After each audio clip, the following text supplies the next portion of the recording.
Welcome back to the Pesky Report, episode 486, presented by Beyond the Monster. I'm Jordan, joined by Brian. Brian, how you doing tonight? I was hoping to do a lot better, but about an hour ago, I went down south. 2 or 3 would have been nice, but 1 or 3 is kind of leaves a bad taste in your mouth, you know? Yeah, it's a rare occurrence where I go to one game in the series and it's the one win. Red Sox get to rip the Bandaid off and face Rafael Devers within a week of trading him. And apparently he's one of only 2 people to homer for a team, get traded, and then homer against that team in the same week. And the only other guy that got mentioned in that tweet, this was from Cotillo, was Abraham Toro in 2021. We should get him on the team. Oh, wait. Yeah. Yeah. I think he was with Houston, and then they traded him to Seattle, and he homered against the Astros that week. So, but yeah, rip the Band-Aid off, get our last round of Devers discourse until, the next time a third baseman makes an error, the next time someone strikes out with the bases loaded for a little bit. But yeah, now that we've had a week to process this, Brian, have your opinions or anything changed regarding the trade? Anything surrounding it? I'm curious what your now kind of leveled out thoughts are on it. Well, it's nice that they, they're kind of shooting down some of the rumors themselves about Campbell, saying, I want to play first. I guess now it's established that they asked him, and it wasn't like Devers was like, well, I don't know why he's doing it. I guess they both disputed that, right? The Red Sox and him and Campbell, I believe, as well. Yeah. Obviously said, no to that. And then I think, as we look at this thing, I think it was like the Red Sox handled it poorly, but at the same time, I think Devers is on record both in Boston and when he was in the dugout in San Francisco saying, well, I wouldn't have played first if they asked me in spring training. And if you knew Casas was going to blow his knee out, but I don't think anybody saw that coming. So that was kind of like, when I heard that, I was like, this guy's like starting to speak like Manny used to, like completely unreasonable things where it's like, I know you're like a really good player. I know you're the best hitter on the team, but like you really expected that Casas was going to beat the DH. So just, when I heard that, I'm like, okay, all right. Obviously, he's a hitting savant, but you probably don't want him doing other things. Baseball is his thing, but public relations is not his thing. He's not a face of a franchise guy. He's not he'll be like, oh, it was my kid's birthday. And people look at him like, oh, you had kids? Like, he's just a real private guy. I think if you have established stars on your team, he'll complement your team well. But I think he wasn't going to be the face of the franchise. And for whatever reason, the Red Sox said, we don't want to do this. But I'd really like to know, Jordan, I think we talked about this way back. Is it the Red Sox, or was it Cora bringing Bregman in because there's an issue with Devers that we don't know about between Cora and Devers? Like, as soon as Bregman came in, like, it was done because the whole second base thing, right? That's basically, once Bregman got here, Devers was going to be grumpy, and probably that was the end for me. I don't know what you think, but yeah, I don't know.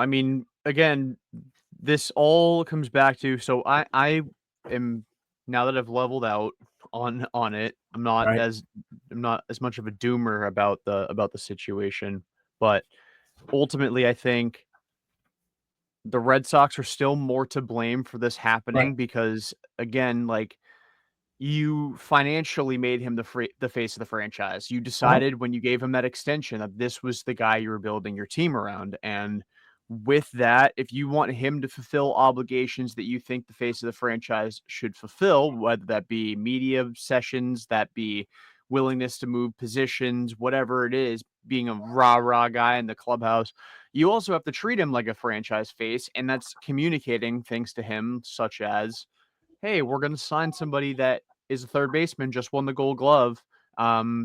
We admire your, your effort in improving your defense, but it's just still not good enough. Our defense is bad. We need to improve it, and that's a way to improve it. You can go to DH, you can learn first base, whatever it may be. And they failed to do that. They Do poo-pooed you the think that idea would have of been the enough though, Jordan? Like if they were upfront with him from the beginning, like, hey, you're not going to be a third baseman anymore. I mean, I'd say maybe it's 50-50 that he goes along with it. I think he's still going to complain because he's like, I'm a third baseman. I'm going to play third base. And unfortunately, like, we're going to get into the games in this series. Defense, when you take a guy like Devers out, defense is much more important. And they can't afford to make those type of errors that they used to when they score 5, 6, 7 runs a game. When you're only scoring 3, 4 runs a game, 1 or 2 errors is, I mean, that could make or break the game. Yeah, I don't know if that would have changed anything, if they communicated it to him, and it's kinda unfair to say one way or another that it would've, but I don't wanna give any party the benefit of the doubt here. It sucks, it's a terrible breakup, um, that was very preventable Yeah. at the But end do at you the do end you of ever the did you see do you think Alex Bregman had any intention of ever playing second base? I don't I don't know, but I Yeah. think if there was 0 intention to have Alex Bregman play second base, whether that be Bregman's doing, the organization's doing, I mean, because when he signed, Jeff Passan tweeted, "This guy is going to be the expectation is he will play second base for the Red Sox." So, Right. nationally, What I'm thinking is I think Cora, I think that unfortunately Breslow, I don't know what he's thinking. I don't know if he's a robot or what his deal is. But I think Cora thought that he could talk Devers into it. I think Ortiz is like, well, he's finally going to respond to one of my text messages, and I'm going to be the one that gets him to like change his mind. It's kind of like, you probably know. I mean, I'm in my 40s, so I know plenty of friends of mine. Oh, I'm going to change her once we get married. We'll have kids. She doesn't want kids now, but she'll want kids later. Like, no, you never win that argument. It just there's certain things where, yeah, I understand. You have a little bit of an ego. You're Alex Cora. You're the GM, you're the president, whatever. I don't think Devers was ever going to come off a third. I think it's easy for him to say that now. And I think basically PR team wise, they're like, so it's almost like do the opposite of what you did with the Red Sox. Just say you'll do what's best for the team. And he's like saying, well, I'll play it next year. Well, they got a stud coming up next year, so that problem kind of fixes itself. And they have Matt Chapman at third base, so he's probably going to be a DH. But on paper, on the San Francisco Chronicle or whatever the paper is out there, they're like, oh, Devers is open to doing what's best for the team. So in theory, yeah, like he's saying the right things, but we know he's still going to probably DH. Yeah, I think ultimately, and a lot of people are making a mountain out of a molehill when it comes to these comments from Devers. Like, this is a different situation now. The whole context changes now that he's not the established player on the team. Like, Right. he is going to a new team. He has to be the one that makes the first impression with the fan base, with the Mhm. front office, with the Yep. team, with his teammates, and maybe a little bit of like, oh my god, they like maybe getting traded humbled him a bit. Maybe he's Yeah. like, oh shit. Like I think that there is a I don't know how high the probability is. I'll say non-zero to kind of protect myself when I say this a little bit. If he thought for a second that Breslow was actually going to have the balls to trade him, I think he would have been completely different. Really? I think he thought he was untouchable, and Breslow was like, Yeah. "Go fucking fly a kite, bud." Like, he Yeah. I really can see that. I mean, I don't know for sure, yeah, the stuff about I would have played first base if you asked me in spring training, like, they weren't gonna ask you that in spring training, like, Tristan Casas was the first baseman, that was what you prepared for in the offseason. Right. I just think where the Red Sox lose me is, well, the reports all winter were that you guys were really into Nolan Arenado and Alex Bregman was kind of on the periphery. And you told me that was not going to happen, that my role was I'm the third baseman of the team. He showed up. Tyler Milliken went through the whole timeline on Yep. Section 10. Yeah. I'm sure everybody that's listening to this has already heard the whole Yep. timeline. Devers showed up and like people talk about him being fat, lazy, you know, unwilling to put in the work. He was at spring training first. He was the first player in the organization to report to Fort Myers in mid-January.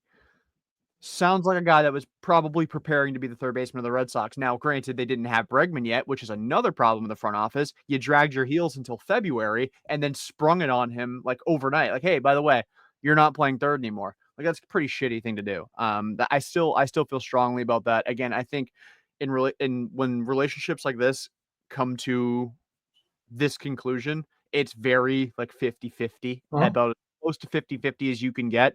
And it comes down to, are you typically pro player or pro organization? And I will always be pro player unless Yeah. there's like extreme going on. I just remember, Jordan, how excited I was when they signed Bregman. It was like, okay, all right, Bueller, okay, I really wanted Freed, and then they got Bregman, and then they got Bregman for 40 million. You're like, all right, they're really laying it on the table now. I was excited, and stupid me, I'm like, he's a Gold Glove third baseman. He's not going to go to second base, but I love the idea. I love the bat. I love the right-handed bat, which is they desperately needed, you know, and unfortunately, it just didn't work out, for whatever reason. Um, what was the take in San Francisco when you're in the stands? Are they like, you guys are a bunch of schmucks? Like, you just traded away your franchise. Like, you guys are like, what is like, what would you, I'm sure, 15 Coors Light deep, you were probably brutally I did have honest a lot. with I your, did. your friends in the section, whatever. I did have a The lot. No, Section 305 podcast you were probably doing with yourself out there. But uh, what was the take of the San Francisco fans?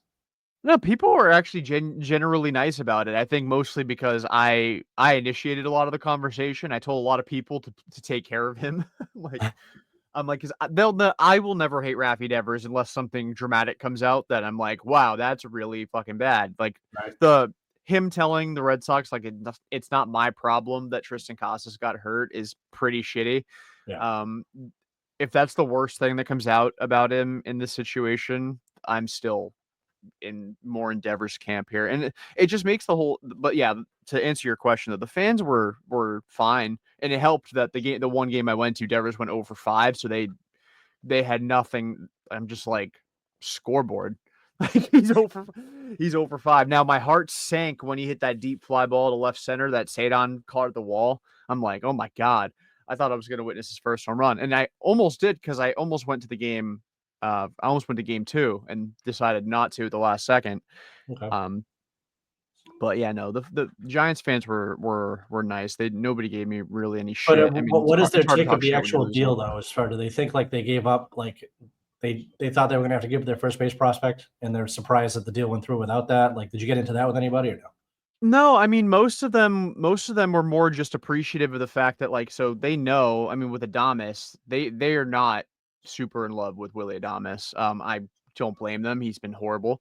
But like they don't land those big free agents. And that was one thing that I heard from a few different fans that I spoke with. It's like now, yeah, Rafi didn't have his pick of the litter. Like he didn't choose to go to San Francisco, but they've missed out on Judge. They've missed out on Trey Turner. Yep. They've missed out on Soto. They missed out on Otani. Like they Right. miss out on all these guys despite throwing all this money around. And for them to land somebody, even though it was in a trade, even though it was in a trade, they were appreciative of that. Okay. Yeah, I'm still trying to figure out how that's all going on and like what their perception is. The big thing that I'm trying to figure out, Jordan, is you get the money. What do you do with the money? Do you go and get one player? People are talking about Tucker. I don't see them bring in Tucker because it's be a long jam as far as the outfield. But what do they do with the Devers money? I've heard the other podcast during the week they're talking about um, what's the guy Suarez or whatever. There's a guy there. There's a couple different guys you can look at. You were talking about a super utility guy. I think he plays second base for the Twins. There was a guy you were talking about. There's a couple Yeah. different names out there. Those are kind of deadline deals. Do you think they just use DH as a we're going to rotate guys in there until Massa's ready, or how do you look at what they're going to do next with the DH position? Well, I think they've kind of pigeonholed themselves into that situation where they have to use it as a rotational spot Yeah, because you don't trade Rafael Devers if you are gonna just have Masataka Yoshida be the DH. You right. know, like I'm sorry, I love Masa. I'm wearing the knockoff shirt of him doing squats with I think cats on his shoulders. His pants are kind of low. Um, His pants should be a little higher. That's how you can tell it's a yeah, knockoff. If the pants were higher, exactly. it'd be authentic. Exactly. Like I love Massa as much as the next guy. I would much rather have Rafi Devers and keep him in purgatory Yep. than trade Devers and have Massa be the DH. They, like I said, they've made their bed. They have to use it as a rotational spot. So that means we're going to get some Massa in left field. Now, there's obviously going to be a primary DH. Like Yoshida will probably mostly DH and play some left field. But at the, like I saw some rumors about Marcelo Zuna. He's even more of a DH than Devers is. And you want to talk about fostering a good culture for the big three to grow up in, double dipping in the well of domestic abuse guys with domestic abuse in their history. No Right. thanks. That's Well, but horrible. he's another guy, douchebag in his personal life, but his teammates love him. Yeah, I heard his Chapman's teammates the do same love way. I him. heard, whatever you want, you look at police reports, Chapman, a long time ago, whatever it is that actually happened, but his teammates actually is love him. Yeah, I know and the Yankees and like he's having a great. He's easy to love this year because he's probably an all-star as far as the Red Sox are concerned.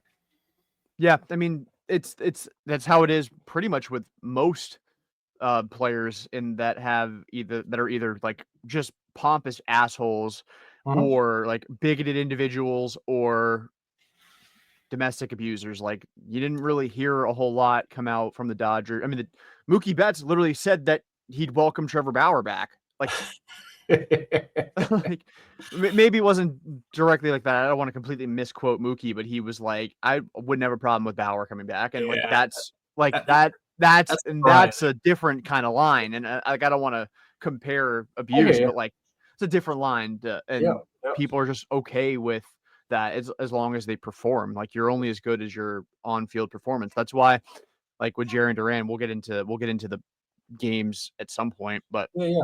but like I've been seeing some discourse about Duran and like now that he's playing poorly, now I can air out my disdain for him. And that if you hate the guy, then hate the guy. Stand 10 toes down on it. Don't hide behind his performance. Well, Like if he that's sucks, 2025. That's the internet. That's Twitter. Hide behind the keyboard. Hide behind the. yeah. Like I mean, Duran's got his shit. Yeah. Absolutely. He's got the skeletons in his closet. Hmm. It's that was always going to exist. If he had a 4 WAR right now and was an MVP candidate, you're telling me that you just would pretend like you like him? I Yeah. just think that's I don't know. I don't agree with that. Before we get in the game, just speaking of Duran, how'd you like that rumor about for Chris Sale? I'm glad we didn't do that. Imagine Yeah. if we made that trade and then he breaks his ribs after the trade. It's like the guy just. It's almost like he heard a rumor he was coming to Boston, so he's like, I need to hurt myself. It was like a flashback moment. He was like, "Oh my god, I saw a report that maybe I'd be going back to Boston," and just combusted immediately. And it was like during one of his best starts in a long time Yeah. too. And he won Cy Young last year, and it was Yeah. still one of his best starts in years. Oh yeah. Um, he fractured his ribs. Hopefully, that's I don't. It's definitely not going to be a minimum stint. Fractured ribs. He's out for at least through the deadline. Yeah, it's That's too so sad bad. The for him, guy's got though. all the ability in the world, but he just can't stay healthy. It's I don't know, it's sad. There's been a lot of guys like that who just, whether like I look at a guy like Josh Hamilton with the substance abuse and the injuries, but like pure ability, I mean, he was off the charts. And it's just Yeah, you feel for some of these guys. So a guy like Chris Sale, I mean, I don't think we all liked him when he was here. He just, had a short shelf life of dominance. And it just would have been nice if he could have done it here. And I think, even Red Sox fans are happy he did what he did in Atlanta. But yeah, you fracture some ribs, you're going to miss a few games. And it just his yeah. body is just what is he 6'7", 6'8"? He might weigh 170 pounds. The torque just looks for the loosest part, but the weakest link on his body and breaks down. It's really too bad. Yeah, he's listed as 6'6", 180. I feel like the 180 is a little generous. Yeah, 36 years old, man. It's crazy how he basically put himself back in Hall of Fame trajectory last year, and yep, now with this injury, I mean, we'll see how he looks when he comes back, if he comes back, whenever that is. yep. Um, but this injury may have just completely negated his Cy Young, like as far as implications in his Hall of Fame candidacy when the time comes. But yeah, no, imagine they traded for Sale and immediately gets hurt. I mean, it would be so Red Sox. I mean, this would happen with Paxton last year. You got him in third start, blows his Achilles out, and that's another guy who's oft injured anyway. It's just I just think the Red Sox might just be cursed, man. Like at this point, it's so bad. So you're at the first game. You want to take it away? Yeah.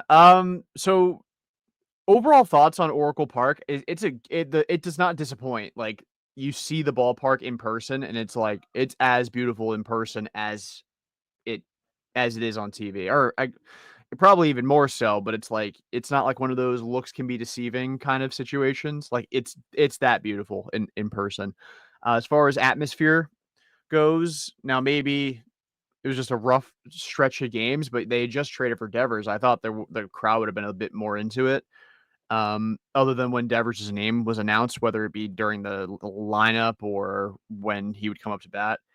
Um, but yeah, no, as far as game one goes, it was nice to see the offense actually like put together, you know, like I mean, they scored 7 runs. Like that's the most runs they've scored since they traded Devers. Actually, since well before they traded Devers. I think since Yankee Stadium was the last time they scored 7. I think they scored 6 against the Rays in that extra innings game. So first time scoring 7 since Devers had the little dribbler that he didn't run out and then parked one off of Brent Hedrick. But yeah, I it was nice to see the offense, play up to a higher standard than they have been setting, and it was guys all over the lineup. Like David Hamilton made that just ridiculous mistake in the first inning, but then he responded with a 2-run home run. So like, hey, fair enough. Like I'll lay off you for a little bit. Willier coming off the IL, hitting velo, had a couple of hits, including the kill shot in the 7th inning, 8th inning. I think it was the 8th inning. And then the bullpen was nails. And I mean, now knowing that Hunter Dobbins is on the IL with an elbow strain, you have to wonder when he felt that in his first in game one. The fact he was able to get you into the 5th inning and not kill your bullpen, despite, I mean, without question, you looked at his, velo way down, command was a mess. That thing had to have been barking, and he was able to get you into the 5th inning. So as far as other than the error from David Hamilton, honestly, one of the most complete performances of the entire season for the Red Sox, and I don't think that's hyperbole. Um, Now I was also very inebriated, so I don't know how much of the quality of the game I might be misremembering. So you can take that away and either confirm or deny my reporting Yeah, that's supposed to on you. the local broadcast or what, wherever I saw it, I can't remember, but they were saying there was a ton of traffic, so people were getting there late. Because when the first pitch, I was like, "Where's everybody?" It looked like one of those Yankees games where half the seats are empty behind home plate. Mhm. But I guess after the second or third inning, they filled in. And silly me, when I've been to California, that's a California thing. Even the Dodgers games, people show up late. The Lakers games, they show up late. It's just an LA thing. It's just not San Francisco's not in LA. It's on north part of California, but that's just like, people just show up whenever. And the traffic in California is epic. I don't know if you got stuck in any long Uber rides or wherever you were, but No, my usually hotel was California like traffic. was like Yeah, 100 or was like 300 feet from the stadium, so I awesome. never had That's traffic. the best thing to do. But Mhm. yeah, when Devers got there, it was a little surprising. But the MO was pitch him up and in high velocity fastballs, and it seemed to work all night. I think they pitched him great. The error by Hamilton, I was like, oh, okay. Like I know Campbell was making errors, but it's like at least you have that fantasy that Campbell's going to hit like Barry Bonds, like he's like his namesake in the minors. And David Hamilton, like if you're not stealing 50 bags, like you got to make the average plays. And if you can't Mhm. be an average defensive player at second base, I know we shit on him last year at shortstop. We're like, but he's not bad at second. But now he's like missing these obvious balls, and then get into game three. That was the floodgate game, really, basically with that error, as far as I'm concerned too. But really disappointed. But then he hit a bomb. But I guess like the wind was blowing out. I don't know if you were still sober at that point. You remember what the wind was like, but supposedly the wind was whipping out of there. And San Francisco has historically crazy winds. Yeah, no, the wind was insane. I got to watch a game from like the first base line, like just off the foul line. Ooh, I just went all blurry on my screen. Um, Game two I went to, or the second game I went to was the finale against Cleveland. I sat right in the first row of the bleachers in the left field, and the wind that game was ridiculous. I had to keep like taking my sunglasses off to clean them, and a couple times while I was cleaning my sunglasses, dirt blue in my eyes because the wind was ridiculous. So, yeah, I don't know about the wind in game one of the series. I was actually in higher up in the loge section, so I was covered. So I was just absolutely destroyed. So Yeah. I was a little warmer than most probably that night with how intoxicated I was. But um, yeah, no, Hamilton. Like I want to be sympathetic because at the end of the day, like he's probably never been a bench player in his entire life. So it can't be easy adjusting to this. That's why guys like Ref Snyder and Romy being as good as they are is like insane. So like it takes a special skill to play once or twice a week and then not play for a week and a half and then play 3 days in a row and be productive. David Hamilton already has his flaws as a hitter, but the rhythm, he's just never able to get into a rhythm. And I wonder if they'll actually give him like a fair shake at it, or if they're going to call Von Grissom or play Nate Eaton more. I don't know, but it was nice to see him at least atone for that mistake and hit a 2-run home run. So, I'm happy for him there. But yeah, no, it was just a good baseball game. I mean, the series was a good series until game three. Like the first two games I thought were fantastic baseball games. So you had a chance to go to game two and you changed your mind at the last minute. Is that what you said? I did because I was very hungover. So I did not want to lug my ass into Oracle feeling like crap, especially with a long flight ahead of me that night. So So where does one watch the game in San Francisco? Did you go to the hot spot? What'd you do for game two? Where'd you watch the game? I actually watched it. I went to like this food truck little park. I don't know if Okay. for lack of a better word, I can't think of it, but there was like a bunch of different like food trucks Okay. in there. I got some falafel. I sat down, posted my phone up, and just watched it from there. Okay. Um, and yeah, then when I got to the airport, I just listened to it on the radio. So it was cool. I got to listen to that inning of the Flemings and then the inning of John Miller and Lou. That was pretty cool. Yeah. Um, but yeah, I can't believe that.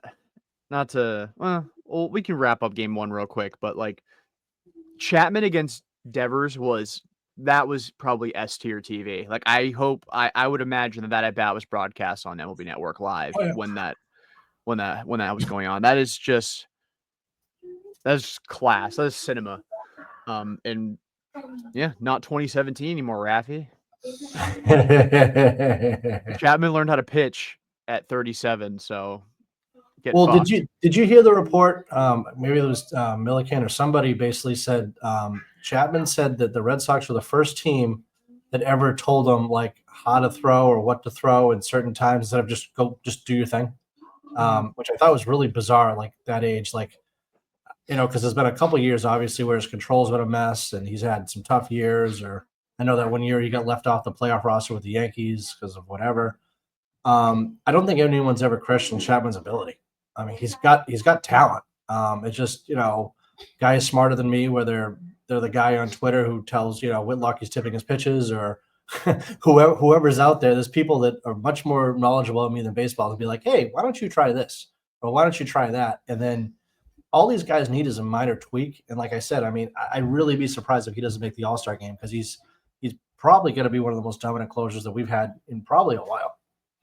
Yeah, as far as ERA goes, we're talking 2013 Koji level right now. I think Kimbrel's was like 1.7 in 2017, and that would be the only thing in contention with what Chapman's doing right now between Chapman and Koji.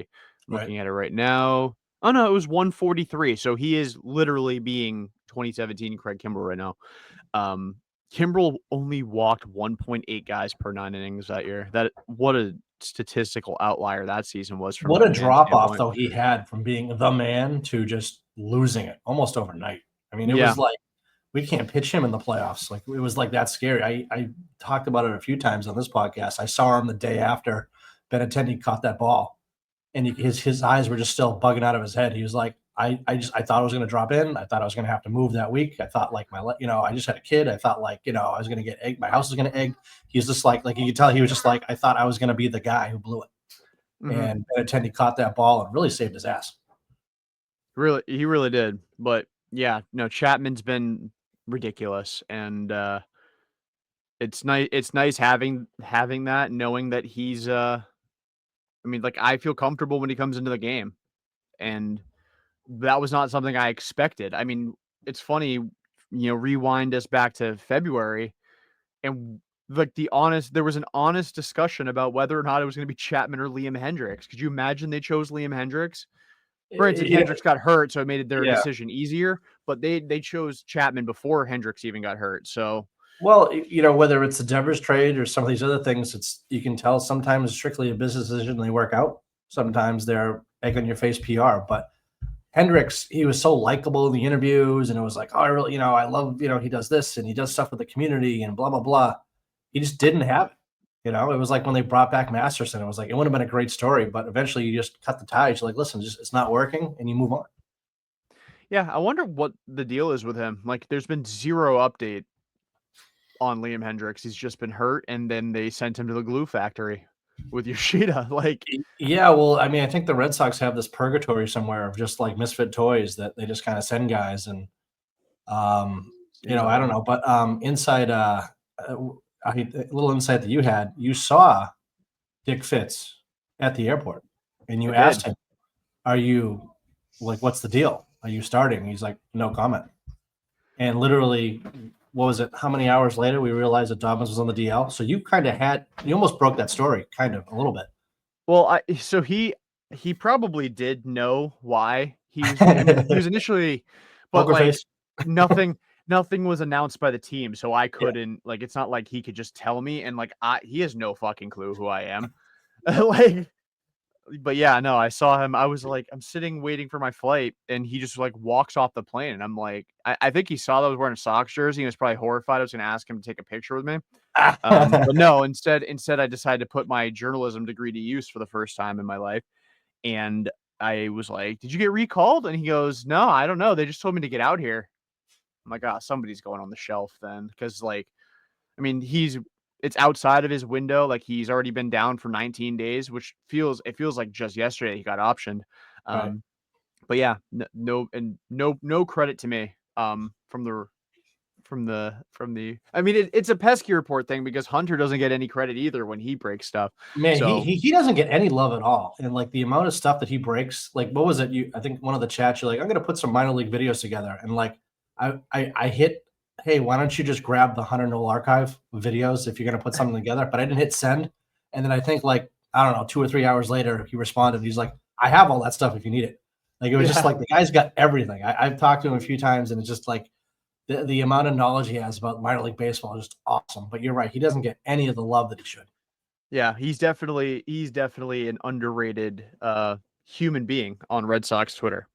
And we are very fortunate to work with him, even though we don't really work with him because they're on their own separate show. But I mean, they all do fantastic work on the minor league show that will be dropping tomorrow. For those listening, it'll be dropping tomorrow, so Tuesday. Um, but yeah, no, and I actually have to. He sent me like 12 clips. He texted me like 12 clips. He's like, "Here you go." I'm like, or he sent me 3 initially, and he was like, "I don't wanna, like, bombard you with stuff because I know that it's not a super long intro." And I'm like, "Well, I'm making one for you guys." And he goes, "Oh," and then sent me, like, 9 more. So, When I he when had I them was in the chamber. when I was at Pawtucket, the director of the game would I could hear him in the headset, and he'd be like, "All right, hold on, I need to clip that home run. I need to clip this RBI. I need to clip the double." And it'd be cool because then, like 3 hours later, MILB would then transcode it, and I'd already know about all the highlights that were coming. It was really cool. That is cool. I don't know how he does it too, because he clips highlights for, like, 4 games at the same time. I did last year for 1 game in the wild or 1 day in the wild card round. Uh-huh. My head was spinning, and I was just trying to clip highlights from 2 games. This Well, dude will do, like, 4 at once. when you were in college as an intern, you didn't log tape, you didn't log games. That's like an intern job, like your junior year, your senior year. Did you do that? Was an intern? No, because my internship, I worked from, like, 7:30 to 2. Oh, okay. So there was never or 7:30 in the morning till 2 in the Yeah. afternoon, so I never had games to go through. I would log, like, when players would go on the radio and do Right. interviews, like I would find an angle from that. Yep. Okay. But yeah, Anyway, so I you game two, you're at the food truck and you're watching mhm. the game. You're a little more sober than you were in the first game. A lot more sober, hungover, but definitely more sober. Wish I wasn't because it would have made the pain of watching Devers hit a 2-run home run that ultimately won the game. Right. Um, it sucks because Bayo was awesome. Um, in game two, he deserved a much better fate than he got. Whether it be, I mean, Hamilton made an error, go figure. That gave him. I mean, he gave up 3 runs and only one was earned. Yeah. And he's been fantastic of late. I think his last 4 starts, his ERA is like 2.49. Yeah. He's You think he's been. turned the corner? You think he's kind of get his shit together, or is it still we gotta slow down a little bit? What was that? Sorry. Bayo, do you think we kind of can? Is he in the trust tree again? Is he like all right? Or are we kind of this is like fool's gold, and he's gonna have one of those stingers again?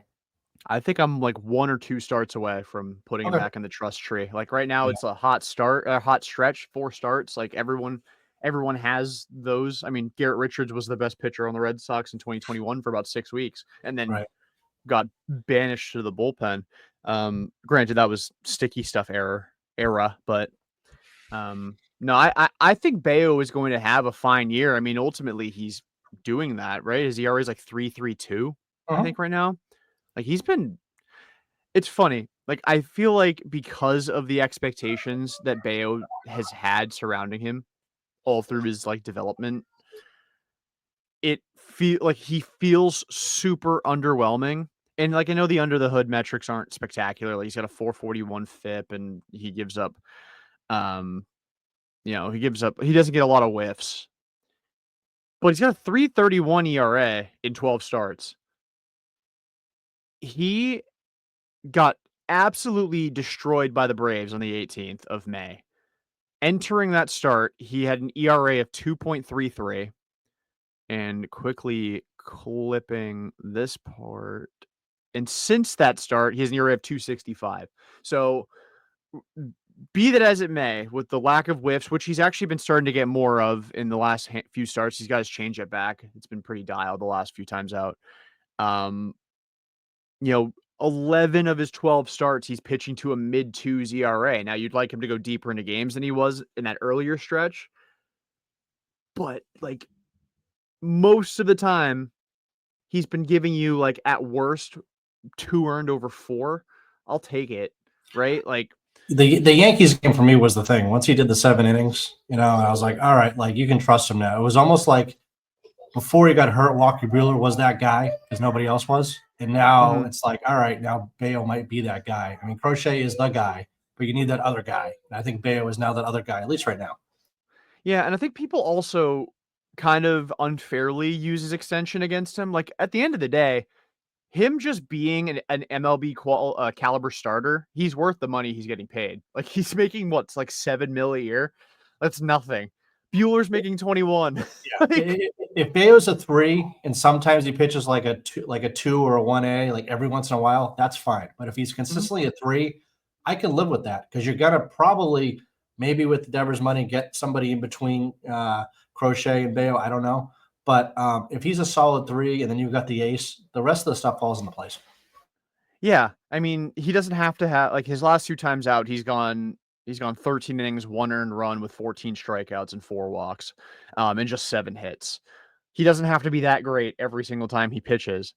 But the 2 starts before that, 3 earned over 6 and a third, 3 earned over 6 innings, 1 earned over 4 and 2/3, and 2 earned over 4. Like it's not he's obviously capable of being closer to the guy he's been the last 2 times out, but again, like I said, 11 of his 12 starts this year, he's pitched like a mid twos ERA pitcher, and it's not always the prettiest, but it's effective. And that's why they win games that he pitches, because even on his worst days, not counting the Brave start, because that was like exceptionally terrible, he pitches well enough for you to win the game or at least keep you in it. He never really gets destroyed. Again, not the Braves game notwithstanding. But I thought this was a great start for him Absolutely. following up the Yankees outing. Like, Yeah, it's a kind of thing where if he can do that and you have a healthy Bregman and either Meyer or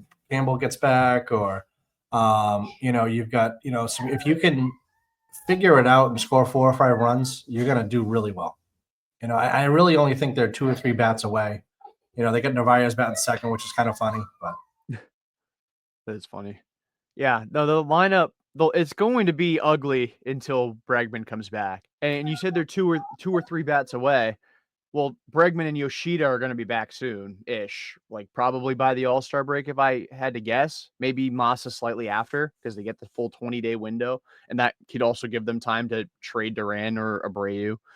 And then you acquire a first baseman, because again, I think the Linsanity run for Abraham Toro is coming to a halt. right. Like, he's not bad, but he can't hit fourth for a team that's serious about making the playoffs. Who's playing second Um, base, you think, after the All-Star break for the Sox? You had to put money on it now. Probably Meyer, Okay.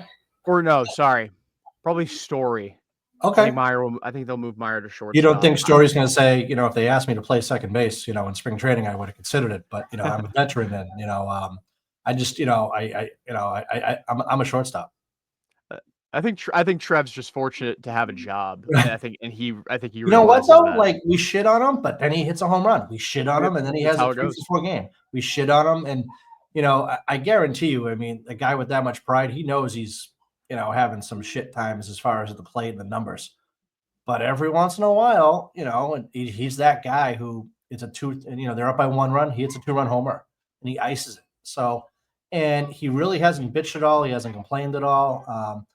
I kind of don't mind him on the team, like I might have maybe a month ago or 2 months ago. Yeah, I'm with you there. Like, it's gotten to the point where I'm like content with Story being around, especially like if Sadon is actually like a good hitter, good-ish hitter. Like, he had a fantastic series, by the way. Absolutely. I want to apology cam this, so I'm actually just gonna throw myself up on the screen here by myself for a second, just so I can apologize to Sadon Rafaela. Because before the series, we were trying to figure out who would homer in the series. And I said, no fucking way Sadon Rafaela goes deep. And he hit two. So I'll eat crow on that one, and I'll get Brian back up here on the screen. Yep. That's on me. Mhm. I will eat shit. Yeah. Sadon's got a higher OPS now than Jaron Duran. So didn't think that was gonna be a thing I said on June 22nd. Yeah. The second game, they lose by 1 run. They scored 2 runs in the top of the ninth. How do you feel going in the ninth after they scored two? You're like, hey, we left that game on the table. That was ours to take, or was it kind of just fool's gold with the error, in the ninth inning? Or what was your take watching game two at the end there? Well, it was nice to see them have a little bit of, fortitude and come back in that game. It I don't know if you remember the last time the Sox were in San Francisco, though, in 2023, where they had that comeback against Camilo Doval, and then Kenley's first pitch at the bottom of the ninth, it was a walk-off bomb. Oh, now I That was remember it. the Yeah. that was the vibe I was getting watching them make that comeback. And, like, you know, Dom Smith making that backhand snag on Myers' hot shot down the line, like, easily could have been an RBI double.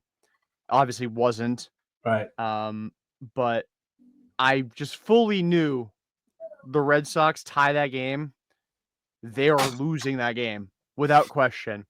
Um, it was it was just going to happen. Meyer would have had to hit like a bomb instead of, a double down the line for them to Yeah. have any shot at winning that one.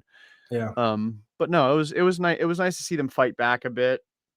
Yeah. It's like now, like we're at the point again where it's like this is a super young team.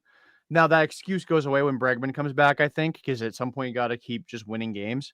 Right. Um, but like seeing like Roman started off with a double, Meyer had a productive out, he hit a Mhm. rocket, um, and just ended up being out. Story got his third hit of the day. Mhm. Willier again against Velo, or against a guy who throws the ball super hard. I know he ended up getting a hit on a slider, Right. but dug in, had a tough at bat, drove in a run.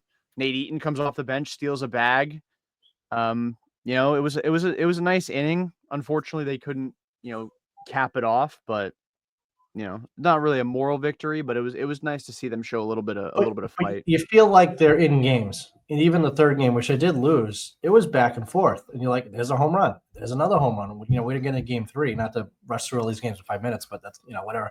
But it's kinda like, it's nice that they have a pulse, because usually when you make a trade, like a big trade, you either pack it in, call it the kids, or it kind of galvanizes the guys. And I think that, I think they talked to Durant after. He's like, hey, whatever. They made a move. We're 26 guys. We got to do something. They're like, oh, okay. And then it was like half the dugout, maybe doesn't care. Half the dugout, is really good buddies with them. They're professionals. They're professional athletes. I think they're going to be fine. Obviously, offensively, it's going to hurt the team long term, temporarily. But let's see what they can do. You shouldn't shit on any of these guys because I think they're fun to watch. And a lot of these younger guys I've been watching on MILB for years. So it's Mhm. really cool to see what they're doing at the major league level. Yeah. Are you at all now? Roman Anthony is, I think, 4 for 35 or something at the major Yeah, league he's had a level. rough time. Yeah. Are you of the mindset that he's having a bad start to his MLB career, or do you think he's been unlucky? Like, what is your take on it? Because there is legitimate discourse behind it. I mean, he hits the ball on the ground a ton, which Yeah. kind of I kills think, a lot yeah, of. I think when these guys come up, they hit the ball on the ground a lot just because the movement's different, the velocity's different. Campbell hits the ball the other way a lot in minor league baseball, and then he's not getting those breaking pitches, so he's not pulling those fastballs like he did. But you look at the exit velocity from Anthony, and it's right up there. Even since he's been with the Red Sox, I mean, he's hitting the ball, he's smoking the ball. I'm really surprised they have him playing right field instead of left field. I look at him more as a left fielder long term, but I think you have Duran there. I don't know why they haven't done it. Maybe there's more to it that I don't know. I think defensively, I mean, you got Abreu. But let's say before Abreu was healthy, to have Anthony in left, you could have Duran in center because I think he's actually statistically maybe a better center fielder than he's a left fielder because he's had some really tough games left field. And I think Sadon can play anywhere. And I think you need a center fielder to play right field at Fenway. And kind of like when they had Victorino or whoever they had, or even Mookie Betts when he was in right field. And I don't know if maybe because I knew Willier was coming back or maybe there was more to it. I don't know. But I think long term, I think you're going to see Anthony in left field. I just think he profiles better there defensively. But then you're going to find a home for Duran. So I don't know. But no, I don't. I think that Anthony's just having some maybe bad luck. I don't know what the batting average ball is in play, but he's hitting the ball hard. Yeah, his batting average on balls in play is like 115 or something ridiculous. Like it's super low, and his feel for the strike zone is tremendous. It's like it, Next level. perhaps this is a terrible omen to throw into the universe given how his career has gone, but it's very Costas like. It is like he knows the strike zone. Like Yeah. he just gets it. Like his approach is very good, and I mean maybe it's like you would like him to swing a little bit more earlier in the count, but like I wouldn't mess with something that's working. Like he's he became the number one prospect in the league for a reason. Somehow. Yeah. So yeah. So I think he'll find his footing eventually. It's a matter of when, not if. Yeah. But it's not like last year when Jackson Holiday came up and was like 2 for 35. Like he struck out, I think, 19 times in that span Right. and walked like once or twice. Like Roman's just different. Like you just look at the at bats and you're like, it's always like 3-2, Mhm. 2-1. Like he gets into good counts for himself. It's just a matter of now finding green. Yeah, he'll be Even fine. He'll be yesterday, fine. yeah, even yesterday he hit that double, but he also hit another ball to the wall Mhm. that got caught. So he'll figure it out. I am curious what they'll do in the outfield though. Like really, I know they want to rotate guys in at DH, but Duran has a 714 OPS. Is his bat really that valuable that you're willing to put him in as a DH? And then on the flip side, defensively, he is really taking a nosedive as a left fielder. Mhm. Sadon, I'm sorry, until he sucks again, which I don't know when that'll be. He's playing every single day. You should not take him out of the lineup. He should play every single day. Do not get roped into promoting him in the order. He still hits ninth or eighth, maybe seventh at the absolute highest. But and then there's Willier. Like I don't know what their plan is. Duran's going to get traded. That's if you look at it. I mean, just he's not the type of guy they're going to sign long term. Their old school. Speed doesn't age well. I know it's going to be a culture thing for the team. Blah blah blah. But he doesn't fit their long term plan. And there's teams out there that value speed more than the Red Sox do. And I think he's going to go to, I don't know, maybe like a Seattle or somewhere. So we're going to get some pitching for him. I don't know how. I don't know how it's going to happen. But they need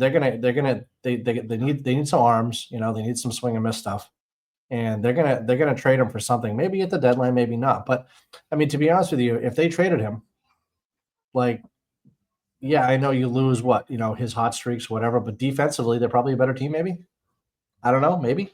I would say How so.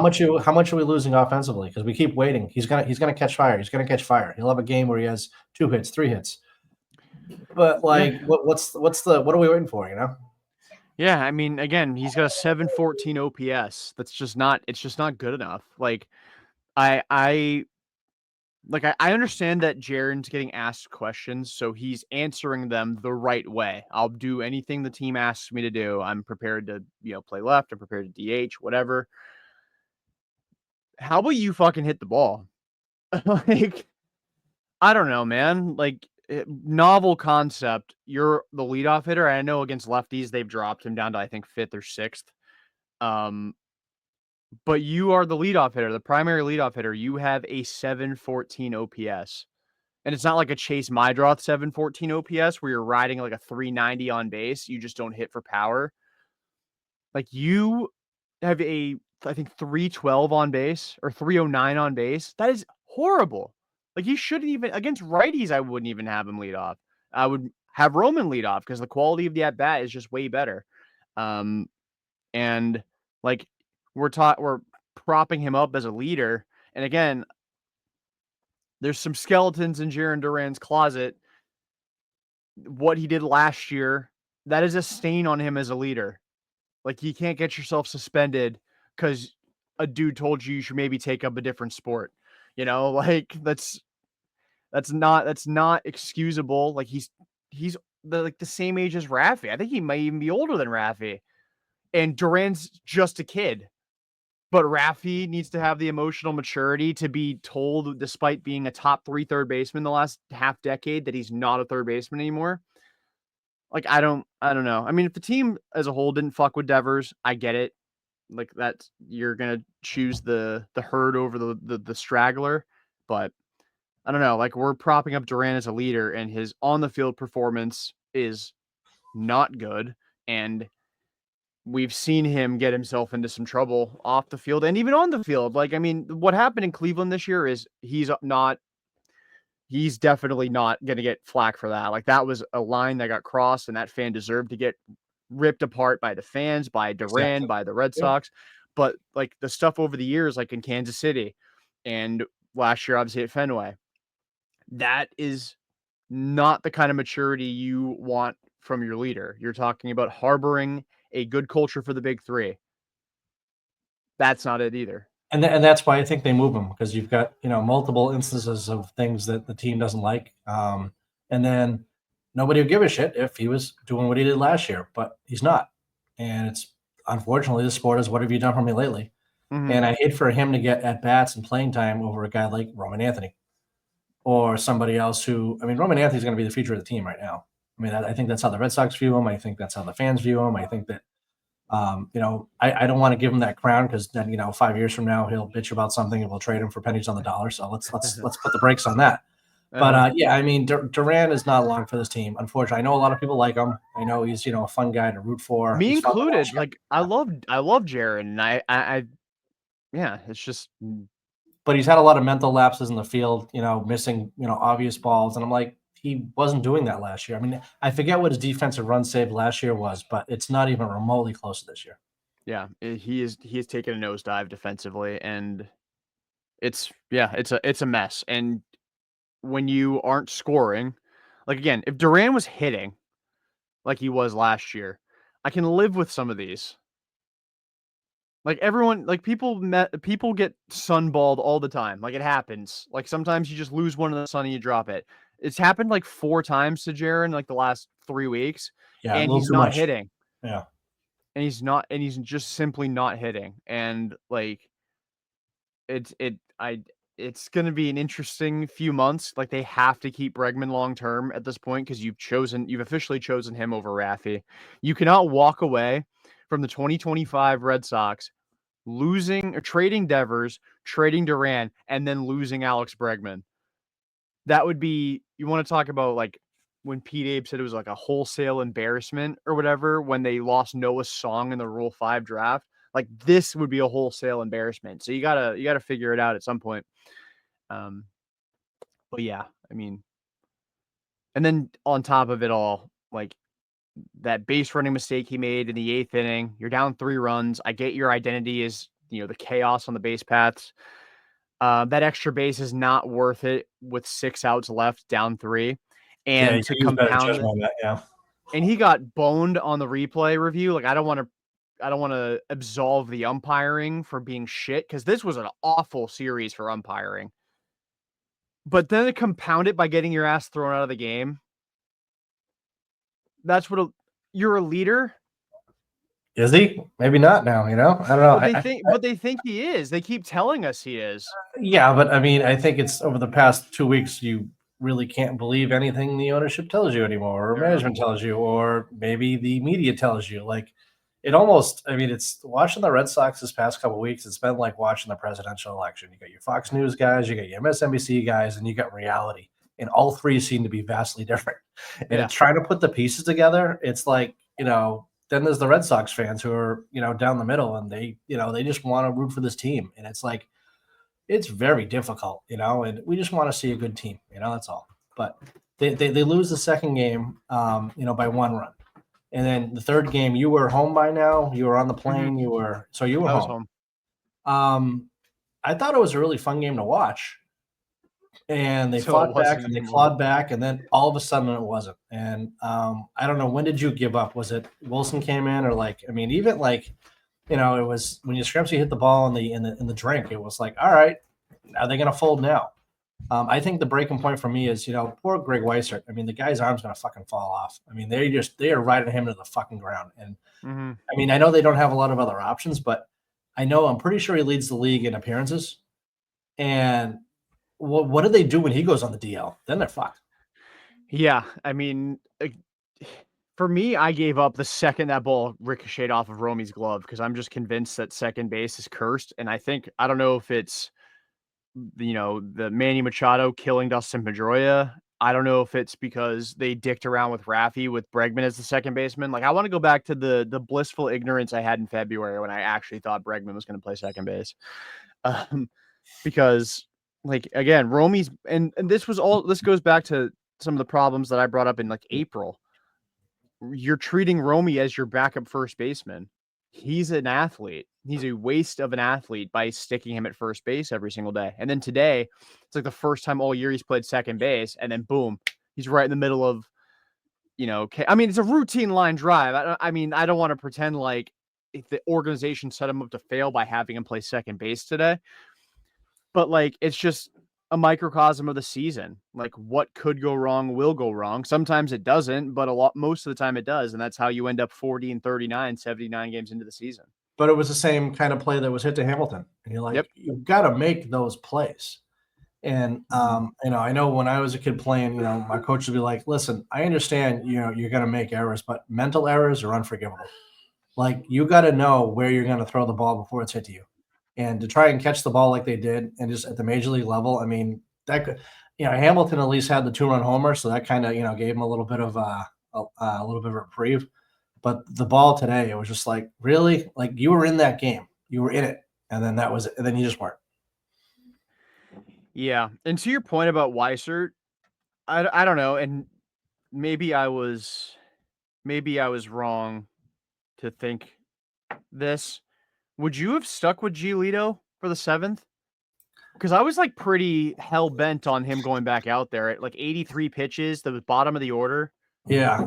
I mean, I was at the game when Crochet gave up the home run, and it was like, oh, we left him in too long. And so I always love to leave guys in if they're doing it. I know he gave up some home runs earlier, but I don't mind a guy starting an inning and then it's like, all right. But then I understand the other point of view. It's like, well, relievers like to start clean innings. I get that. So I kind of see both sides of it. I just Weiser, I mean, they had him close a game. I mean, you gotta slow it down with that guy a little bit. I don't know. They need like another when Slayton comes back, and Weiser's going to buy him a beer and a half. I mean, he's going to buy him beers, shots, whatever you name it. Because I mean, Weiser is just getting run into the fucking ground. They really need one more guy because he's just. Don't get me wrong. I know cores like this, but I mean, it's almost like Tom Thibodeau, where it's just like we're just going to grind these guys out until there's nothing left, and his arms. He's going to go on the DL. I guarantee it if they keep it up with the space. Yeah, the unfortunate reality is they have that other guy, and it's Justin Slayton. He's hurt, so it's you're kind of SOL for a little bit, and like unless you want to start giving leverage opportunities to Jorge Alcala, and like I think he's looked good in his 2 outings, but he's Right. also only had 1 streak of more than 3 outings scoreless in a row all year. So I'm all good on letting him try and navigate the 7th inning of a close game. Zach Kelly, I'm all the way out on him too. Like Guerrero, not really doing it for me. Like you just need another guy to step up. And like I mean, the bullpen's been fantastic the last like month, basically, or at Very least good. definitely the Very last good. couple of weeks. Yeah. And so they were due for a blow up, and it's not even a blow up. Like again, they got fucked by Romy Gonzalez dropping a line drive. Like Yeah. yeah, Justin Wilson then gave up a 2-run double after that. But if Romy catches a line drive, the inning's over and it's 5-5. Right. So it's just, man, I don't even know how they fix this issue because it's just to me seems like second base is just a cursed position. Like they can't get they removed Devers from third base, added Alex Bregman, and I know he's been hurt, but their defense has somehow gotten worse. I Yeah, I like don't we just know. said. Do they still lead the league in errors? I mean, it Yeah. was like, oh, now that Devers isn't playing third base, they're going to be a better defensive team. And I know catching was a shit show for a while at the beginning of the season, and whatever. But yeah, their offense isn't good enough now to play that type of defense, and you're seeing it. Yeah, entering play today. Let me see how many errors they have as a whole. They had one more. So okay, so they have one more than the Rockies. They have 17 more than Cleveland, who is the second most in the American League. This was Wow. entering today, where I think they had 2 today. I know they at Okay. least had they had 2 because Duran on that pop fly and then Romy on the liner. So you have 68 errors in 79 games. At like when does that stop? I don't know. I don't know. But they lose 2 or 3. I think very easily they could have won 2 or 3. They might even could have swept. You get home from the flight, you see today, you probably had fun, the first game. But I don't know. I don't want to speak for you, but the series kind of leaves a bad taste in my mouth because it's all things that they could have done differently, and they could have won at least 2 or 3, at least 2 or 3. Yeah, it sucks. Defense really bit them in the ass this weekend. I we didn't really talk about Devers hitting that home run in game 2. We kind of just ignored it. I'm pretty happy for him that he was able to kind of get his first bomb against the Red Sox out of the Yeah, way. Like I feel like that. I don't know. I said I'm never rooting against the Red Sox, but I'm happy that he got his lick back in this series. Like sure. like hold these real quick. Let me hit a game-winning home run. Then we're gonna win the series. And yeah, that's what you get for trading me. And I don't want to pretend like this means very clearly that the Red Sox made a mistake here in trading him. But hey, first round goes to the first series goes to Devers. Like I don't know how you walk away from this feeling good. Oh, I'm just glad it's over with. We have the Bandaid off. We won't have to see him probably for a very long time. Yeah. And then now we just have to regroup and see what happens next. Yeah, I can't wait till he debuts as a first baseman next year when the Giants come to Fenway. That would be comedy. Yeah, well, I mean, I've already seen the trolls on Twitter being like, well, he'll just be like Pablo Sandoval in a year anyway. Don't worry. And I'm like, come on, there's no way. There's like a 1% chance that even happens. Yeah. Seriously.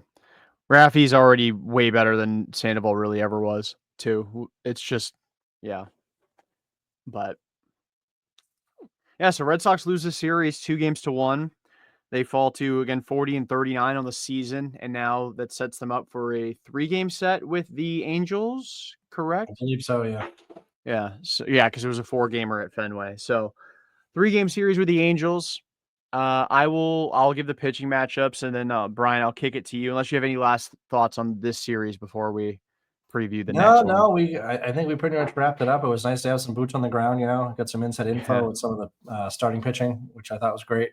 no credit though. Um, well, no credit. That's how we roll here. But yeah, the Angels. Break it down. What do we got? Yeah.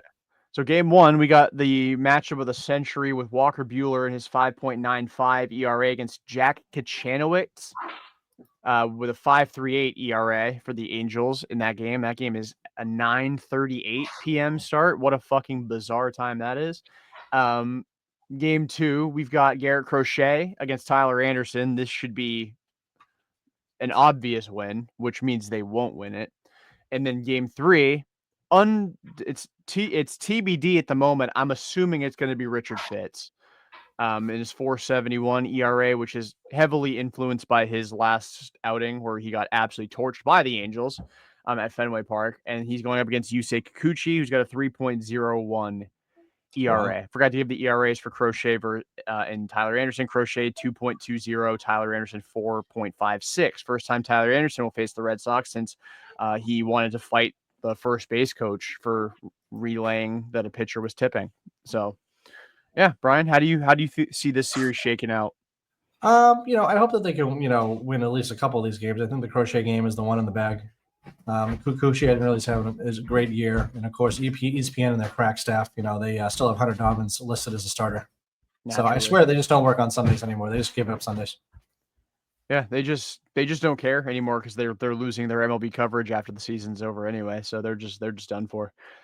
Um, but yeah, I'm with you on feeling like this is going to be a 2 out of 3. I kind of want to say sweep on this though. You know what? I'm going to. I'm gonna honor Kev here, Okay. and I'm gonna go with the sweep here. I think you know they hit Kikuchi pretty well at Fenway. Crochet versus Anderson is again a mismatch, and then Bueller's kind of in the Giolito phase of one good, one bad, one good, one bad.